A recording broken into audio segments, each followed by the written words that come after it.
Kia ora. If you are almost starting from scratch for your 1.1, then this is where you need to be at the moment, going through this recording and looking at these slides and trying to follow along with what I'm saying here. I am on the master copy for 1.1, which is on the Google site. You all should have a copy of this by now. It will be in your Google Drive and I should be able to see it. It looks like that to start with. Okay, so I know everyone should have a copy of this. If you haven't, it's because you've forgotten that you have it, or maybe you've moved it to the trash, who knows. This slide here, though, is where you should be up to by now. So you need to have an artist image chosen from list 1. We're looking at Māori artists. If we go back to Senior NCEA on my site and click into Ako, which is where everything is hopefully stored. It should be kind of like a visual filing cabinet. I have very slow internet. You will see the matrix that I go on about quite a lot. This list here, list 1, is what we are looking at for the first 2 artists of this 1.1 standard. So you have chosen either Shane Cotton, Tony Thomason, Robin Kahukiwa, Lisa Reihana, Rachel Rakena, or Sophia Minson to study.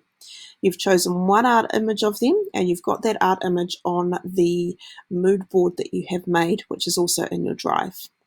So you're taking the first art image that you're choosing from this group of artists and pasting the image here with the name of the artwork, the date it was made, and the media that was used. And then you are using, these links here will take you to these resources too, but they are also within here, Ako. Then you are using the Māori vocabulary and the art terminology that are linked here. So we go here, and it takes us to this document here. It's also in Quizlet. Some of you will have seen it in Quizlet. It is exactly the same information. So I don't mind which one you use, whichever suits you. The Quizlet link is directly on your version of the slideshow. The Google Drawing link is as well, but it's also here. The other place you need to be is here. And this is your art terminology. So you've got the Shane Cotton painting, or whatever painting it is. I'm using Shane Cotton as an example, and I'm reading through what is here. And I can see that he is quite monochromatic with his work. So I'm going to copy and paste that word onto a text box on this slideshow. And it doesn't have to be necessarily particularly neatly formatted, any way you like.